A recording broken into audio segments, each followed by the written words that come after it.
है, मैं भी एक लड़की हूँ तो इसको मैं चेंज नहीं कर सकती, क्योंकि अगर मैं अपनी फिज़िकल बॉडी की बात करूँ तो बीइंग अ गर्ल मुझे भी डर लगता है, ऐसा नहीं है, बट फिर भी कुछ चीज़ों को स्ट्रांगली फेस करना पड़ता है। टेस्ट भी है, क्वालिटी है भी है, बट उसको भी लोग यहाँ पे बहुत सारी मेंटेलिटी के लोग ऐसा आते हैं जो मुझे 10 और 15 रुपए की चाय के ऊपर धमकी देने लग जाते हैं, क्योंकि उनको वो चाय फ्री ऑफ कॉस्ट चाहिए। मैं अनमैरिड हूँ, मेरे हस्बैंड नहीं हैं, और अगर मैं पेरेंट्स की भी बात करूँ तो ज़ीरो सपोर्ट है, क्योंकि बहुत टाइम से तो मैं ही पेरेंट्स के लिए मीन्स उनका स्ट्रॉन्ग शोल्डर हूँ।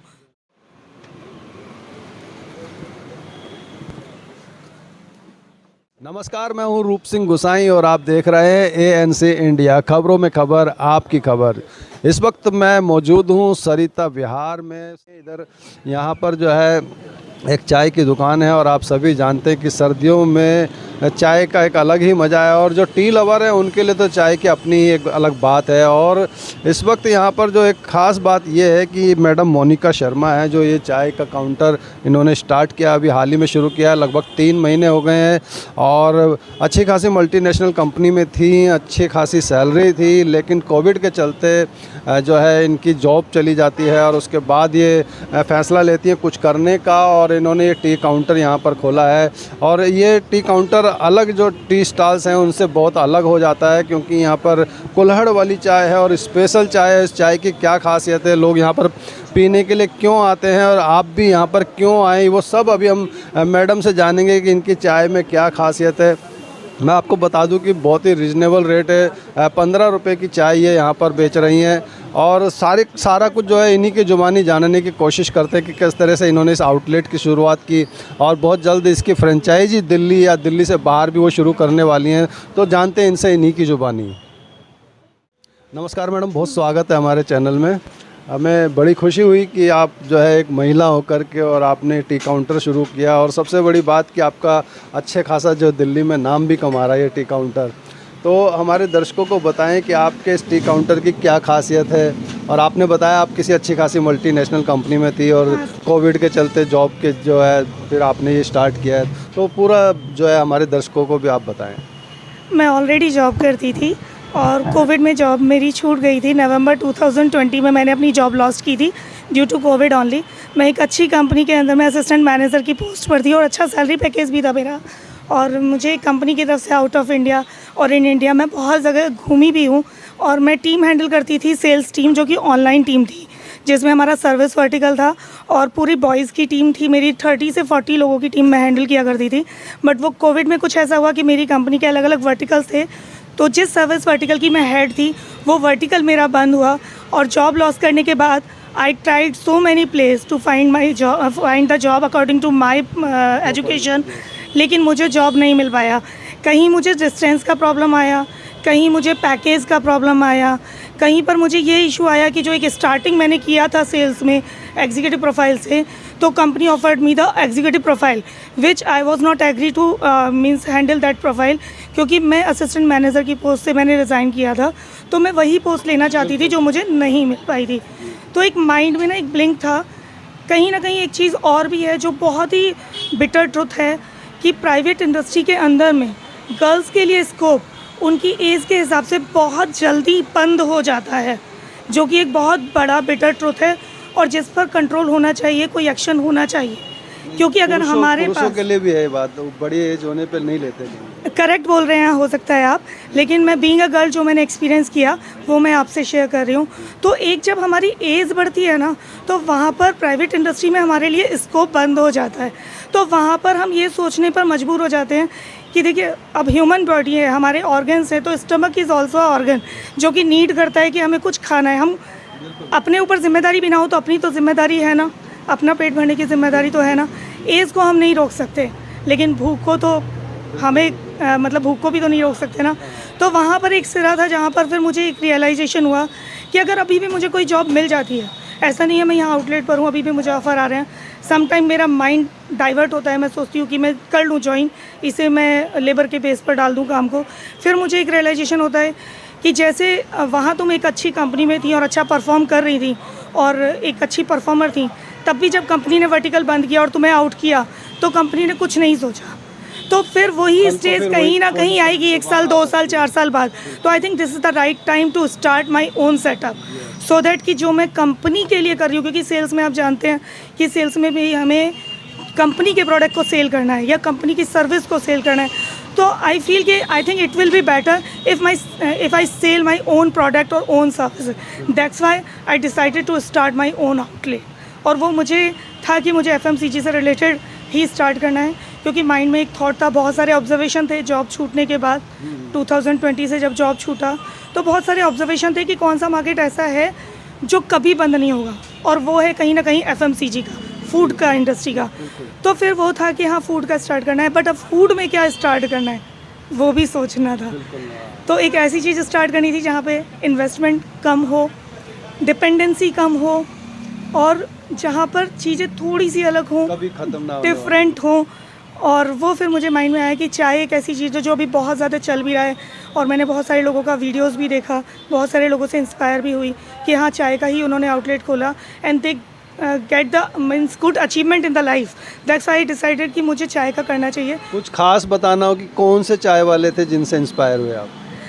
खास ऐसे कुछ नहीं बता पाऊँगी, ऐसे तो बहुत सारे लोग हैं, लेकिन अभी रिसेंटली ना I watch some videos on YouTube and I find that there are so many girls who started their own outlet on the road side area. तो वहाँ से मुझे ना इंस्पिरेशन बहुत ज़्यादा मिला। आई थॉट कि ये लड़की स्टार्ट कर सकती है तो वाई आई कैन नॉट। और वो एक ईगो कहीं ना कहीं इंसान के अंदर होता है कि यार I did MBA in HR और मार्केटिंग, और मैंने बहुत अच्छी कंपनी में काम किया है, अच्छी कंपनी में मैंने एक ट्रेनर की पोस्ट पे काम किया है, और मैं मतलब बहुत अच्छी स्पीकर रही हूँ। तो आई थॉट कि मैं कैसे करूँगी, लेकिन कुछ गर्ल्स की जब मैंने वीडियोस देखा तो मुझे लगा कि नहीं यार कर सकते हैं। एक डिग्री को मैं समेट के कहाँ रखे रखूँगी जब मुझे खाने की प्रॉब्लम हो जाएगी। और ये कहने वाली बात है, प्रॉब्लम सबको हुई है कोविड में कहीं ना कहीं। तो मुझे लगा ये पीक टाइम है, राइट टाइम है। इस समय पर पूरा इंडिया क्या पूरा देश जूझा है परेशानी से। तो इस समय हम अगर कोई भी चीज़ स्टार्ट करते हैं तो वो हमारी इमेज पे कोई इम्पैक्ट नहीं डालती है। सबसे बेहतर चीज़ ये है कि हमें किसी के आगे हाथ नहीं फैलाना पड़ रहा है और हम खुद से अपने अर्निंग सोर्स बन रहे हैं, वो चीज़ें हैं। तो फिर वो सारी चीज़ें थी, बहुत सारे एक्सपीरियंसेस भी हैं लाइफ के, जिस वजह से मैंने फिर ये स्टार्ट। फैमिली का कितना सपोर्ट रहा आपके हस्बैंड का? या मैं अनमैरिड हूँ, मेरे हस्बैंड नहीं हैं, और अगर मैं पेरेंट्स की भी बात करूँ तो ज़ीरो सपोर्ट है, क्योंकि बहुत टाइम से तो मैं ही पेरेंट्स के लिए मीन्स उनका स्ट्रॉन्ग शोल्डर हूँ। तो फिर मैं उनसे कोई एक्सपेक्टेशन नहीं कर सकती थी। हाँ, यहाँ पर मेरे एक फ्रेंड ज़रूर हैं जिनका मेरे साथ सपोर्ट रहा है, और सबसे ज़्यादा सपोर्ट जो यहाँ के टेस्ट को मेंटेन करने में रहा वो है मेरी सिस्टर। बैकग्राउंड में she is very supporting to me, क्योंकि ये जो टेस्ट चाय का लेकर के आई है ये वही लेकर के आई है। हमारे पास वड़ा पाव भी होता है, उसका भी टेस्ट मेरी सिस्टर ने ही किया है जो यहाँ पे एक्सपेरिमेंट किया है, और बन बटर भी होता है। तो बन बटर का तो ऐसा कोई टेस्ट नहीं है, बट उसमें भी एक दो चीज़ें जो हैं वो उसी ने इम्प्लीमेंट की हैं। चाय की जो मेन क्वालिटी है वो मेरी सिस्टर ने किया है, जिसमें हमारी चाय जो है वो क्वालिटी वाइज, सिर्फ टेस्ट वाइज नहीं है, उसमें क्वालिटीज़ भी हैं। वो क्वालिटीज़ क्या है बता दीजिए। आयुर्वेद के अकॉर्डिंग है हमारी चाय के इंग्रेडिएंट्स। जो भी हमारी चाय को पीता है उनको एसिडिटिक प्रॉब्लम नहीं होती। जैसे बहुत सारे लोगों को चाय बहुत पसंद होती है, लेकिन वो पीने से थोड़ा डरते हैं कि चाय पीते हैं लेकिन एसिडिटी हो जाती है या हमें पीने के बाद डकारें आती हैं। यहाँ पर आप चाय पीजिएगा, आपको ना डकारें आएंगी ना आपका पेट खराब होगा। आप 10 कप भी चाय पी लें, 20 कप भी पी लें, आपको वो नुकसान नहीं देगी। और हम बिल्कुल ये कहते हैं कि आप अगर बच्चे को भी चाय पिलाना चाहो ना, कहते हैं बच्चों को चाय नुकसान देती है, तो आप हमारी चाय बच्चों को भी पिलाइए, नुकसान नहीं देगी, बड़ों को पिलाइए, नुकसान नहीं देगी, बल्कि फ़ायदा करेगी, क्योंकि इसके सारे इंग्रेडिएंट्स आयुर्वेद के अकॉर्डिंग सेट हैं और हम क्वालिटी में कोई कॉम्प्रोमाइज़ नहीं करते हैं। बहुत बढ़िया, करना भी नहीं चाहिए। टाइमिंग्स क्या है अगर कोई आना चाहे इस वीडियो को देख के आपकी दुकान तक? सर अभी थोड़ा सा मॉर्निंग में डिस्टर्बेंस रहता है वैसे टाइमिंग का, सो थोड़ा सा ओपन करते करते मुझे 8:30 हो जाता है। वैसे टाइमिंग जो है वो मॉर्निंग 8 से लेकर के और रात में 9:30 तक का टाइमिंग है। और थोड़ा शॉप मतलब बढ़ाते बढ़ाते, शॉप को बढ़ाना बोलते हैं ना जिस समय पर शटर डालते हैं, तो शॉप बढ़ाते बढ़ाते 10 बज जाता है।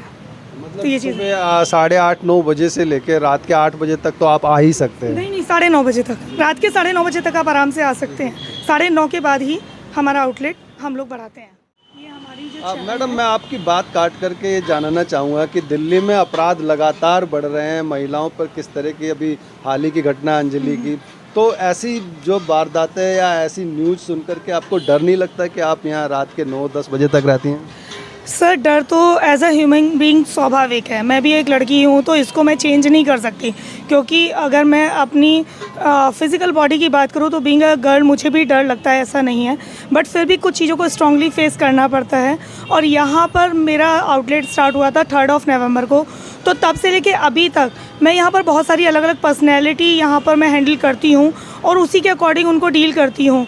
डर लगता है, बिल्कुल लगता है, लेकिन उसको मैं बहुत स्ट्रांगली उसी तरीके से फेस करती हूँ। मुझे यहाँ 10 रुपये की और 15 रुपये की चाय हम लोग देते हैं। क्वालिटी आपने टेस्ट कर ली ऑलरेडी। दिल्ली में पहला आउटलेट है हमारा अमृततुल्य चाय का। टेस्ट भी है, क्वालिटी है भी है, बट उसको भी लोग यहाँ पे बहुत सारी मेंटेलिटी के लोग ऐसा आते हैं जो मुझे 10 और 15 रुपये की चाय के ऊपर धमकी देने लग जाते हैं, क्योंकि उनको वो चाय फ्री ऑफ कॉस्ट चाहिए। आप विश्वास नहीं करोगे, ये बहुत छोटा सा एरिया है जहाँ पर स्टाफ के अलावा, मेरे अलावा किसी की एंट्री नहीं है। लोग यहाँ तक भी चेयर ड्रैग करके बैठ जाते हैं, जिसको मुझे बहुत स्ट्रांगली उनको मीन शाउट करना पड़ता है। सम टाइम अपने एक बिहेवियर से बाहर आकर के मुझे उनसे लैंग्वेज यूज़ करनी पड़ती है कि आप बाहर निकलिए, इस जोन में आप एंटर नहीं कर सकते हैं। कभी वो मुझसे कहते हैं हम स्टाफ हैं, तो वो स्टाफ कह करके मुझे डराने की कोशिश करते हैं। कभी वो बताते हैं कि हम लोकल के लोग हैं तो हम बताएंगे तुमको, तो वो वाली चीज़ें। लेकिन फिर उनको ना उसी तरह से हैंडल भी करना पड़ता है और अपनी लैंग्वेज को और अपने बिहेवियर को मुझे उन लोगों के अकॉर्डिंग फिर चेंज करना पड़ता है, जो कि एक बहुत बड़ी ज़रूरत हो जाती है आज के समय में। जब आप उस तरह से बोलते हैं तो मान जाते हैं, चले जाते हैं? बोलना पड़ता है सर, क्योंकि हाँ बिल्कुल चाहते हैं, तो क्योंकि आप मैंने ये महसूस कर सकते हैं कि आप जब आवाज़ उठाएंगे तो उसका असर जरूर सामने वाले पे पड़ेगा। मैं एक चीज़ गर्ल्स को बिल्कुल कहूँगी कि गर्ल्स को कहीं ना कहीं जब वो डर के स्वभाव में बात करती है ना, तो सामने वाला उस पर और हावी हो जाता है। तो उस डर से आगे बढ़कर आपको बात करनी होती है। एक चीज़ आप मेरे बोलने से समझ रहे होंगे, मैंने ऑलरेडी जेंट्स स्टाफ के साथ काम किया है। जैसे मैंने पहले बताया, मैं असिस्टेंट मैनेजर की पोस्ट में थी। वहाँ पर मेरे पास 30 से 40 लोगों की टीम हुआ करती थी और मोस्ट ऑफ द मेरे पास बॉयज़ की टीम होती थी। तो मुझे जेंट्स स्टाफ को हैंडल करना बहुत अच्छे से आता है, तो इसीलिए मैं जेंट्स को बहुत अच्छे से हैंडल कर पाती हूँ। लेकिन हाँ, ये ज़रूरी है कि जब कोई सामने वाला आप पर हावी हो रहा है तो आपको अब आवाज़ तो उठानी पड़ेगी। वो जो सौम्य आवाज़ होती है ना, लड़कियों की सॉफ्ट आवाज़ होती है, ऑनेस्टली मेरी वो आवाज़ नहीं है। और मैं सोचती भी हूँ जब सामने से कोई लड़की मेरे पास आती है और वो बहुत सॉफ्टली बात करती है, तो मुझे लगता है इतनी सॉफ्ट वॉइस कब किसकी होती है। मेरी शुरू से नहीं रही, क्योंकि शुरू से एक जिम्मेदारी का जो वज़न था फैमिली का, वो मेरे शोल्डर पे आ गया था। और जिम्मेदारी आपको सॉफ्टनेस से थोड़ा बाहर कर देती है। मैं अब से नहीं, मैं 2003 से घर से बाहर रह रही हूँ, अपने पेरेंट्स से अलग। तो 2003 से मैं बाहर रह रही हूँ। बाहर रह के अकेले चीज़ों को हैंडल करना, हर एक चीज़ को देखना, अपने घर से घर की चीज़ों को और ऑफिस की चीज़ों को, सभी चीज़ों को अपने आप खुद से हैंडल करना, तो सभी तरह की पर्सनैलिटी भी फिर हैंडल करनी पड़ती हैं, क्योंकि आप अकेले तो कुछ नहीं कर सकते ना। अगर मेरे घर में भी प्लम्बर का इशू है या इलेक्ट्रिशियन का इशू है तो भी मुझे किसी को बुलाना पड़ता है, और वो रियलिटी है कि वो एक जेंट्स ही होता है। तो वो सब हैंडल करते करते, वो लाइफ के एक्सपीरियंसेस बढ़ते बढ़ते, मुझे ऑनेस्टली डर नहीं लगता किसी से। ठीक है, मैं डरती नहीं हूँ। शायद इसी का कारण है कि मैं उन सब लोगों को यहाँ पे ईज़िली हैंडल कर पाती हूँ जो मुझे 10 रुपये या 15 रुपये की चाय के लिए धमकी देते हैं। तो धमकी तो मुझे भी मिलती है 10 या 15 रुपये की चाय के ऊपर, इसमें कोई डाउट नहीं है। ठीक है, मेरी एब्सेंट में मेरे स्टाफ को भी मिलती है, बट मैंने उसको भी सिखाया हुआ है डरना नहीं है। मोदी जी भी आते हैं, तो यहाँ पर अगर एंट्रेंस नहीं है और क्लाइंट का जोन वहाँ तक है तो वो भी यहीं आएंगे, और अगर वो भी चाय पियेंगे तो 10 की चाय उनके लिए भी है, 15 की चाय उनके लिए भी है।